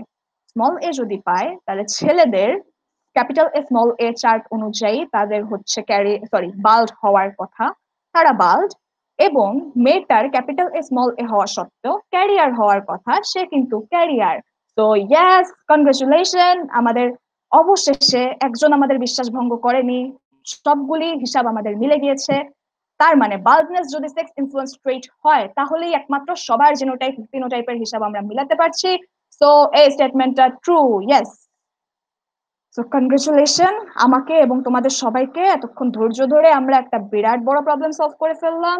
আমাদের ফাইনাল আনসার হচ্ছে ফলস ফলস ফলস ট্রু। ওকে, তাহলে এই ছিল আমাদের প্রবলেম। এখন আমার কাছে খুবই মজা লেগেছে বিষয়টা, আশা করি তোমাদের কাছেও মজা লেগেছে, মানে আশা করি, জাস্ট নাও লাগতে পারে, সরি। আর তাহলে একটা কথা আমি জাস্ট বলে দিই, সেটা হচ্ছে এখন তোমাদের অনেকের প্রশ্ন থাকতে পারে যে আমি যখন সলভ করলাম আমি অনেক মানে কিছু স্পেসিফিক স্টেপ ফলো করলাম। ধরো আমি প্রথমে ধরে নিলাম যে জিনিসটা হচ্ছে বাল্ডনেস। হ্যাঁ, আমি আরেকবার মেনশন করি, এইখানে পুরা কোশ্চেনে কোথাও বাল্ডনেস এর কথা ছিল না। আমি জাস্ট আমার মনের ইচ্ছা হয়েছে, আমি ধরে নিয়েছি বাল্ডনেস। আমি চাইলে যা তা ধরে নিতে পারতাম। আমি ধরে নিতে পারতাম এখানে হচ্ছে চোখের সাইজ, হাতের আঙ্গুলের সাইজ, যে কোনো কিছু একটা আমি ধরে নিতে পারতাম। আমি ইচ্ছা করে বাল্ডনেস ধরেছি। হ্যাঁ, তো তোমাদের মনে হতে পারে তাহলে আমাদেরও কি এইভাবেই যেতে হবে, প্রথমে একটা ধরতে হবে ট্রেড, তারপরে হচ্ছে গিয়ে জিনোটাইপ হিসাব করতে হবে, তারপরে মিলাতে হবে? আমি বলবো না। একটা মানুষের কমপ্লিট মেথোডোলজি ফলো করার দরকার নেই। আমি যেভাবে করেছি একটা প্রবলেম তুমি অমনি সলভ করবা তার কোনো মানে নাই। এই প্রসঙ্গে আমি আমার একটা খুব ফেভারিট কোট শেয়ার করতে চাই। সেইটা হচ্ছে গেট ইউর হ্যান্ডস ডার্টি। আচ্ছা, অবশ্যই আমি করোনার মধ্যে হ্যান্ড স্যানিটাইজার ইউজ করতে বারণ করছি না, ওই ডার্টি না কিন্তু। ঠিক আছে, এখানে গেট ইউর হ্যান্ডস ডার্টি মানে কি? মানে এই যে ধরো অনেকগুলো বাচ্চার হাত দেখা যাচ্ছে, তুমি যদি বাগানে গিয়ে মাটি খোঁড়াখুড়ি করো, এক্সপ্লোর করো বাগানটাকে, মাটি খুঁড়তে থাকো, তোমার হচ্ছে হাত ময়লা হবে। তো একটা প্রবলেম সলভিং এর ক্ষেত্রেও তাই। তুমি যখন, আমি আজকে বেশ অনেক দিন ধরে অলিম্পিয়াডের জন্য প্রবলেম প্র্যাকটিস করছি, আমি জানি একটা জেনেটিক্স এর প্রবলেম দেখলে যে আমি যদি এইভাবে একটা ট্রেট ধরে নেই আমার সুবিধা হবে। এটা আমি জানি। জাস্ট তুমি নাই জানতে পারো, তুমি হয়তো নতুন, তাহলে তুমি কি করবে? গেট ইউর হ্যান্ডস ডার্টি, তার মানে চেষ্টা করতে থাকো। প্রথমে তোমার যা মনে হয়, যেই রাস্তা দিয়ে তোমার চলতে ইচ্ছা করে সেইভাবে চেষ্টা করে দেখো। তারপরে যদি হচ্ছে গিয়ে ওই রাস্তা দিয়ে শেষ মাথায়ও গিয়ে দেখো যে না হচ্ছে না, তুমি রাস্তা দিয়ে ফেরত আসো, অন্য একটা রাস্তা দিয়ে ওই প্রবলেম সলভ করার চেষ্টা করো। ওকে, এইটা আমি খুব সম্ভবত একটা প্রবলেম সলভিং এর বইতেই পড়েছিলাম। তার মানে আমার টিপস হচ্ছে প্রবলেম সলভিং এর 1 নাম্বার রাস্তা, গেট ইউর হ্যান্ড স্টার্টেড। চেষ্টা করো, চেষ্টা করো, চেষ্টা করো। তোমার মনে হইতে পারে হিসাব করে করে হাতের হাতে কলমের কালি লেগে গেল, অনেক কষ্ট হলো, অনেক সময় গেল, পারলাম না, বাট চেষ্টা করো। ঠিক আছে, যতক্ষণ না হচ্ছে চেষ্টা করতে করতে you are getting your hands dirty, ততক্ষণ হয়তো প্রবলেম সলভিং তুমি মাস্টার করতে পারবে না। শেষ পর্যন্ত দেখা যাবে হয়তো এরকম 3টা স্টেটমেন্ট ফলস আসার পরে একটা ট্রু আসতেও পারে, অথবা নাই আসলো, সমস্যা নাই। তোমার হিসাব যদি ঠিক থাকে সবগুলাই ফলস আসলো, বাট তুমি চেষ্টা করো প্রবলেম সলভিং। কোন রাস্তায় তোমাকে ঠিক সলিউশনে যাওয়া যায় তুমি চেষ্টা করতে থাকো। একটা টাইমে যখন তুমি এক্সপিরিয়েন্স হয়ে যাবে, আশা করি তুমি আগে থেকে একটু আঁচ করতে পারবে যে কোন রাস্তাটা নিলে ভালো হয়। তখন আর তোমার সব রাস্তা ট্রাই করে করে দেখতে হবে না। ঠিক আছে? আচ্ছা, যাই হোক, অনেক কথা বলে ফেললাম, আমরা প্রায় সময় শেষ দিকে চলে এসেছি। এইটা হচ্ছে জেনেটিক্স এর জানার জন্য কিছু বইয়ের নাম। আমি জাস্ট একটা এখানে মেনশন করি, ক্যাম্পবেল বায়োলজির ইউনিট 3 জেনেটিক্স। এটা আমার মনে হয় যাদের জেনেটিক্স এ ইন্টারেস্ট আছে, যারা বিগিনার, তাদের কাছে স্বর্গের মতো। হ্যাঁ, ক্যাম্পবেল বায়োলজি সম্পর্কে যারা জানো না, খুবই খুবই চমৎকার একটা বই। আচ্ছা, এটা সম্পর্কে অন্যদিন হয়তো কথা বলবো। তো ক্যাম্পবেল বায়োলজির ইউনিট 3টা পড়ে তোমরা শুরু করতে পারো। আর যারা, অনেকেই বলো, আমি স্পেশালি বাংলা মিডিয়ামের স্টুডেন্টদের কাছ থেকে এই কোশ্চেনটা পাই যে ইংলিশ বই, ইংলিশ বই, ইংলিশ ভয় পাই, কিভাবে পড়বো? আচ্ছা, আমি বলি, আমিও অ্যাবসলিউটলি বাংলা মিডিয়ামের স্টুডেন্ট ছিলাম, তোমাদের মতোই ছিলাম। স্কুল লাইফে থাকতে ইংলিশ আমাকে 2 লাইন বলতে বললে আমি মানে অজ্ঞান হয়ে যাওয়ার অবস্থা হতো। কিন্তু এই বইগুলি পড়তে কিন্তু আমার খুব একটা কষ্ট হয়নি, কারণ আমার মতে এই বইগুলি বেশ সহজ, বেশ প্রাঞ্জল ভাষায় লেখা হয়েছে। তুমি যদি চেষ্টা করো, এফোর্ট দিতে হবে, প্রথমে হয়তো কষ্ট হবে, তুমি যদি চেষ্টা করো তোমার পক্ষে কিন্তু এটা রকেট সায়েন্স মনে হবে না, তুমি কিন্তু বুঝতে পারবে। তো ইংলিশকে এখানে ভয় পাওয়ার দরকার নাই, চেষ্টা করো, আস্তে আস্তে দেখো, নিশ্চয়ই বইগুলি বুঝতে পারবে। তাহলে আর তোমরা একটু চাইলে এই জায়গাটা স্ক্রিনশট নিয়ে নিতে পারো বা নোট করে ফেলতে পারো। ততক্ষণে আমি ফারহানার কাছে চলে যাচ্ছি। ফারহানা, আমাদের কি কোনো কোয়েশ্চেন আছে আর? থ্যাংক ইউ সো মাচ আপু আজকের সেশনের জন্য। আসলে জেনেটিক্স এর যে এরকম একটা অ্যাপিল থাকতে পারে আমি আজকে বুঝলাম যে এভাবে সুন্দর সলভ করা যায়। আজকে আসলে বেশিরভাগ কোয়েশ্চেন আপনার এক্সপিরিয়েন্স নিয়ে, যে আপনি কিভাবে বায়োলজি বা বায়োলজি অলিম্পিয়াডের জন্য নিজেকে কিভাবে প্রস্তুত করেছেন, বা কোনো গাইডলাইন বা টিচার্স বা কোনো মেন্টরস ছিলেন কিনা আপনার এই নিয়ে। আচ্ছা, তো আমরা যেহেতু একদমই শেষ সময়ের দিকে চলে এসেছি, আমি আমার এক্সপিরিয়েন্সটা খুব ডিটেইলে হয়তো আজকে বলতে পারবো না, আমি সংক্ষেপে বলি। এই যে আমি এইমাত্র বললাম এই বইটা হচ্ছে একটা স্বর্গের মতো, আমি ওইটা আবার বলি। ঠিক আছে, এই বইটা লিটারেলি আমার জীবনে আজকে বায়োলজির যতটুকু উপস্থিতি, বায়োলজির যতটুকু পারি আমি, এবং এই যে বললাম 2018-এ আইবিওতে গিয়েছিলাম, সবকিছু সম্ভব হয়েছে প্রথমত এই বইটার জন্য। ঠিক আছে, এই বইটা বলতে পারো বায়োলজির প্রতি আমার ভালোবাসা তৈরি করেছে। বায়োলজি যতটুকু আমি পারি, এর বেশি কিন্তু এখনো আমি খুব একটা বেশি পারি না, মানে আমি আচ্ছা যাই হোক না, আরেকটু হয়তো শিখেছি তারপরে, কিন্তু যতটুকু পারি বেশিরভাগটাই আমি এই বইটার কাছ থেকে শিখেছি। তো আমি এই বইটার নাম যদি এখানে 100 বারও লিখি কম লেখা হবে। তো প্রথমে আমি ক্যাম্পবেল বায়োলজি রেকমেন্ড করি। সেকেন্ড কথা হচ্ছে, না আমার কোনো মেন্টর ওইভাবে ছিল না, কিন্তু আমরা যখন অলিম্পিয়াডে ইনভলভ হই তখন আর কি বায়োলজি অলিম্পিয়াড কমিউনিটিটার সাথে যখন তোমার পরিচয় হবে, তুমি অনেক সিনিয়র আপু ভাইয়াদের সাথে হয়তো পরিচিত হবে। তো তাদের সাথে একটু টাচে থাকার চেষ্টা করো। কাউকে যদি কারোর সাথে যদি কানেক্টেড হওয়া সম্ভব হয়, তাদের কাছ থেকে টিপস নেওয়ার চেষ্টা করো। যেমন এই যে ধরো এখন তুমি আমার কাছ থেকে জানতে চাইছো, তেমনি আর যাদেরকে সামনে পাবে, যাদের সাথে পরিচয় হবে, আলাপ হবে, তাদের কাছ থেকে অ্যাডভাইস নেওয়ার চেষ্টা করো। এছাড়া আলাদা কোনো মেন্টরের দরকার আছে বলে আমার মনে হয় না। আমার মনে হয় হচ্ছে জাস্ট বায়োলজির প্রতি সেই ভালোবাসাটা থাকতে হবে, অ্যাট্রাকশনটা থাকতে হবে, তাহলেই হয়।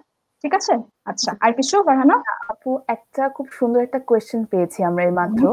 আপনার যে সেক্স ইনফ্লুয়েন্স ট্রেটের যে স্লাইডটা ছিল ওটাতে ব্যাক করলে একটু ভালো হতো। হ্যাঁ হ্যাঁ, আচ্ছা আমি করছি, তুমি বলতে থাকো। ঠিক আছে, তো কোয়েশ্চেনটা ছিল হচ্ছে আপু যে সেক্স ইনফ্লুয়েন্স ট্রেটের লাস্টে যদি মানে এ থাকতো, ক্যাপিটাল এ, তাহলে কি এটা ফলস হতো কিনা? অ্যাজ ইন কোনটা লাস্টে? অ্যাজ ইন বল্ড দুটো মেবি, বা বল দুটোর ক্যারেক্টার যদি এ হইতো, A and capital A and small A না হয়ে, আচ্ছা এটা কি তাহলে ফলস হতো? আচ্ছা সেক্ষেত্রে আচ্ছা, ভালো প্রশ্ন করেছো। এখানে একটু যে কারণে যে প্রশ্ন করেছো সে একটু কনফিউজ, কিন্তু প্রশ্নটা খুবই ভালো। আমি একটু বোঝানোর চেষ্টা করি যে হ্যাঁ, এখানে যদি না, এটা ফলস হতো না। এখানে যদি ওদের মধ্যে মানে বাবার কাছ থেকে যদি স্মল এ না পেয়ে ক্যাপিটাল এ পেতো, তাহলে দুজনের ক্যাপিটালে চলে আসতো। তখন কিন্তু ওদের ফিনোটাইপও চেঞ্জ হয়ে যেত। এখন আমি একটু বলি, এইখানে আমি যেরকম বললাম এটা লাকের উপর ডিপেন্ড করে। বাবার কাছ থেকে ওরা দুইটার মধ্যে যে কোনো একটা পেতে পারে। এখন হইতেই পারে বাস্তবে ওরা স্মল এটা পেয়েছে, তো এই জন্য ওরা বাল্ড। ঠিক আছে, যদি প্রশ্নে বলে দিত এরা হচ্ছে বাল্ড না, এরা হচ্ছে গিয়ে সুস্থ হেয়ারি, তাহলে আমরা ধরে নিতাম বাবার কাছ থেকে এরা ক্যাপিটাল এ পেয়েছে। তো এইটা জাস্ট আমরা ধরে নিতে পারি। ঠিক আছে, যেমন ধরো কথার কথা, একটা সহজ একটা এক্সাম্পল দেওয়ার চেষ্টা করি। কিভাবে বলি, আচ্ছা একটা মটরশুটি গাছ মনে করো। হুম তো তার হচ্ছে গিয়ে তার একটা প্যারেন্ট, মানে মটরশুটির সাথে তো আমরা অনেক পরিচিত, তো তার একটা প্যারেন্ট হচ্ছে গিয়ে বিশুদ্ধ লম্বা, ক্যাপিটাল টি। একটা প্যারেন্ট হচ্ছে গিয়ে heterozygous, capital T small tea.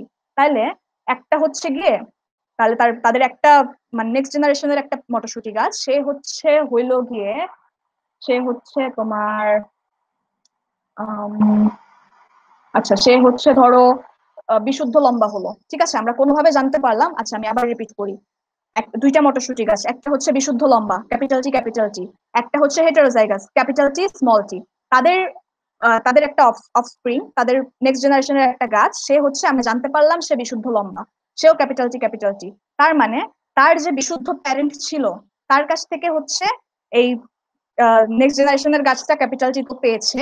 তার যে অবিশুদ্ধ প্যারেন্ট, তার যে হেটেরোজাইগাস প্যারেন্ট, তার কাছ থেকেও কিন্তু তার মানে সে ক্যাপিটাল টি পেয়েছে।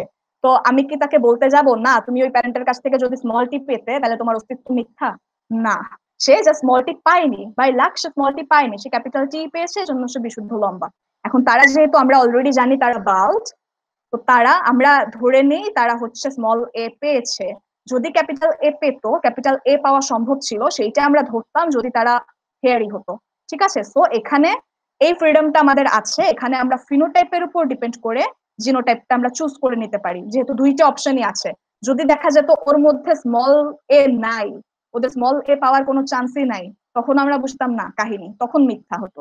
ঠিক আছে, বাট ওদের স্মল এ পাওয়ার চান্স ছিল, ক্যাপিটাল এ পাওয়ারও চান্স ছিল। সো আমরা মিলানোর জন্য ধরে নিচ্ছি ওরা স্মল এ পেয়েছে। ওকে, ক্যাপিটাল এ পায় নাই, জাস্ট পায় নাই, সমস্যা নাই, স্মল এ পেয়েছে, এটাও রাইট। ঠিক আছে, ক্যাপিটাল এ পায়নি বিকজ আমরা অলরেডি তাদের ফিনোটাইপ জানি। হ্যাঁ আচ্ছা, খুবই ভালো একটা কোশ্চেন করেছিল। এটা মনে হয় একটু কাগজে কলমে বুঝাতে পারলে আরো ভালো হতো, বাট আমি চেষ্টা করলাম আমার মতো উত্তর দিতে। যদি যে প্রশ্ন করেছো যদি না বুঝে থাকো, পরে যখন তোমরা ভিডিওটা আবার পাবে যে কোনো ভাবে, বাংলাদেশ বায়োলজি অলিম্পিয়াড তোমাদেরকে পৌঁছে দিবে, তখন একটু তুমি যদি রিভাইন্ড করে দেখো, আশা করি তুমি বুঝতে পারবে। ওকে, থ্যাংক ইউ, প্রশ্নটা আসলে ভালো ছিল। আচ্ছা ফারহানা আর কিছু? আজকে প্রবলেম রিলেটেড আরেকটি প্রবলেম রিলেটেড না হলে আরেকটি কোয়েশ্চেন আছে যে মা বাবার ব্লাড গ্রুপ দেখে কি সন্তানের ব্লাড গ্রুপ জানা সম্ভব কিনা? হ্যাঁ আচ্ছা, হ্যাঁ দাঁড়াও, আমার এক কথায় উত্তরটা মনে আসছে না, আমি একটু হিসাব করার চেষ্টা করছি। আই থিঙ্ক, আচ্ছা ব্লাড গ্রুপ দেখে বলতে হ্যাঁ আবার না। ব্লাড গ্রুপ দেখে বলতে তুমি যদি জাস্ট ফিনোটাইপটা জানো। হুম সুন্দর প্রশ্ন। আচ্ছা এবং আমি একটু হিন্ট দিয়ে দিচ্ছি, বাকিটা খুঁজে বের করার দায়িত্ব তোমার, যে প্রশ্ন করেছো। ঠিক আছে, তুমি যদি ফিনোটাইপটা জানো, হ্যাঁ তুমি যে ব্লাড গ্রুপটা জানো, A positive, B positive, B negative, O negative, যা কিছু তুমি জানো সেটা কিন্তু ফিনোটাইপ। তার পিছনে আরো জিনোটাইপ আছে, ঠিক আছে? একজনের মধ্যে, তোমরা এটা জানো কিনা জানি না, ও গ্রুপের জন্য যে অ্যালিল সেটা কিন্তু রিসেসিভ, সেটা কিন্তু প্রচ্ছন্ন। হ্যাঁ, সো একজনের মধ্যে যদি একটা এ গ্রুপের অ্যালিল থাকে, একটা ও গ্রুপের অ্যালিল থাকে, তাও কিন্তু সে হচ্ছে গিয়ে এ গ্রুপই হবে, তার ফিনোটাইপ এ পজিটিভ বা ওরকম কিছু একটা হবে। হ্যাঁ, তার মানে একজন তুমি দেখতে পাচ্ছ সে এ পজিটিভ, তুমি কিন্তু জানো না তার মধ্যে ও গ্রুপের অ্যালিল আছে কিনা। সো তার জাস্ট ব্লাড টেস্ট রিপোর্ট দেখে সে এ পজিটিভ, এইটা দেখে তুমি বলে দিতে পারবে না যে সে তার বাচ্চাকে হচ্ছে এ পজিটিভের এ গ্রুপের অ্যালিলই দিবে। তার মানে যদি তুমি জিনোটাইপ জানতে পারো, ওইটা দিয়ে হিসাব করে হ্যাঁ তুমি বের করতে পারবে তাদের সন্তানের ব্লাড গ্রুপ কি হবে। বাট শুধু ফিনোটাইপ জানলে হবে না। যেমন এখানে দেখো, ফিনোটাইপ কিন্তু আমাদেরকে অলরেডি বহুতবার ধোকা দিয়ে দিল, ঠিক আছে? ভিতরে আরো অনেক কাহিনী আছে। সো হ্যাঁ, ব্লাড গ্রুপের ফিনোটাইপ যদি তুমি জানো তাইলে হবে না, জিনোটাইপ যদি বের করতে পারো কোনোভাবে, তাহলে সন্তানের ব্লাড গ্রুপ তুমি এইভাবেই ক্যালকুলেশন করে বের করতে পারবে। ঠিক আছে? আর কিছু? আজকে আপাতত আপু আর কোনো কোয়েশ্চেন নেই। ওকে, তাহলে আমার লাস্ট একটা কথা ছিল এই প্রবলেম সলভিং সম্পর্কে। একটা জিনিস কেন কেউ ধরলা না সেটা হচ্ছে, আচ্ছা আমি ভেবেছিলাম কেউ না কেউ ধরবে, আমি বলে দিই। আমি এখানে একটু কি বলবো, একটু ফাঁকিবাজি করেছি ব্যাপারটা সিম্পল করার জন্য। কেউ তো বললা না যে এই ফিনোটাইপ আর এই ফিনোটাইপ বেসিক্যালি সেম। একটা মানুষকে বাইরে থেকে দেখে কিন্তু বোঝার কথা না সে হচ্ছে ক্যারিয়ার, রাইট? যে হেয়ারি তার ফিনোটাইপ আর তার এই ফিনোটাইপ কিন্তু সেম। এইটা জাস্ট আমাদেরকে এই কোয়েশ্চেনে বলে দেয়া হয়েছে, এজন্য আমরা জানতে পারলাম যে ওরা ফিনোটাইপ হেয়ারি হলেও তারা কিন্তু ক্যারিয়ার। তো এইটুকু কিন্তু অ্যাকচুয়ালি ফিনোটাইপের মধ্যে পড়ে না, এটা জিনোটাইপ দেখে আমাদেরকে বুঝতে হবে। বাট এই সেশনে সিম্পলিসিটি বজায় রাখার জন্য এটাকেও আমি ফিনোটাইপ ধরে নিচ্ছি, ঠিক আছে? তো আমরা ধরে নিচ্ছি যে আমরা জেনেছি আগে থেকেই, আমরা জানি কে একদম বিশুদ্ধ হচ্ছে হেয়ারি, কে কার মধ্যে ভেজাল আছে। ওকে, বাট ক্যারিয়ারটা কিন্তু ফিনোটাইপের মধ্যে পড়ে না, এটা আমাদেরকে জিনোটাইপ দেখে বুঝতে হয়। ওকে, আচ্ছা যাই হোক, আমি ভেবেছিলাম কেউ না কেউ এটা মেনশন করবে, বাট স্টিল যা রেসপন্স আমি পেয়েছি আমি খুবই খুশি। বুঝলাম তোমাদের অনেকেরই জেনেটিক্স সম্পর্কে অনেক আগ্রহ।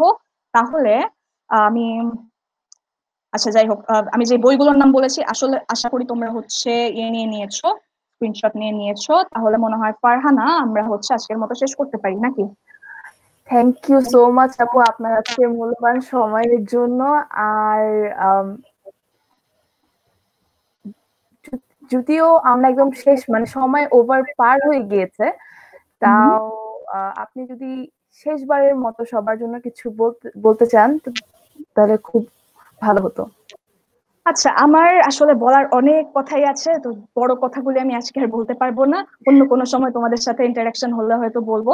বাট যেটা বললাম যে তাহলে আশা করি আজকে আমি জেনেটিক্স এর প্রতি একটু হলেও, মানে যাদের ভয় ছিল বা যাদের হচ্ছে আগ্রহ ছিল বা কিভাবে কি করবে বুঝতে পারছিল না, একটু হলেও মনে হয় তাদের কনফিউশনটা দূর করে একটু তাদেরকে অ্যাট্রাক্টেড করতে পেরেছি। তো বায়োলজির মধ্যে জেনেটিক্স আমার খুবই খুবই পছন্দের একটা জায়গা, এছাড়া অন্য জায়গাগুলোও পছন্দের। তো তোমরা এইভাবেই জেনেটিক্স হচ্ছে চিন্তা করে করে বুঝে বুঝে পড়তে থাকো, বায়োলজির অন্য জায়গাগুলো বুঝে বুঝে পড়তে থাকো, সেগুলোর প্র্যাকটিক্যাল অ্যাপ্লিকেশন গুলি শিখতে থাকো। শুধু বইয়ে মুখস্থ করলেই হবে না, বাল্ডনেস হচ্ছে একটি সেক্স ইনফ্লুয়েন্স ট্রেট, বাল্ডনেস হচ্ছে একটি সেক্স ইনফ্লুয়েন্স ট্রেট, না এভাবে মুখস্থ করো না। যেন এরকম একটা ফ্যামিলির হিস্ট্রি দেখে তুমি বলে দিতে পারো ওকে বাল্ডনেস হচ্ছে তাহলে তার মানে একটা সেক্স ইনফ্লুয়েন্স ট্রেট, আমি হিসাব করে বের করেছি। ওকে, হিসাব করে বের করাতে দেখো আজকে কত আনন্দ করলাম আমরা, এরকমই আনন্দ। ঠিক আছে, তাহলে বায়োলজি আমরা বুঝে পড়বো, ভালোবেসে পড়বো। উইথ দ্যাট বিং সেড আজকে আর বকবক করবো না, ঠিক আছে ফারহানা চলো আমরা বিদায় নিয়ে নিই। আজকে সবার কাছ থেকে তাহলে আজকে বিদায় নিই, দেখা হবে আগামী কালকে 30 তারিখ এবং 31 তারিখের সেশনে। চোখ রাখবেন বিডিবিওর পেজে। আল্লাহ হাফেজ, বাই।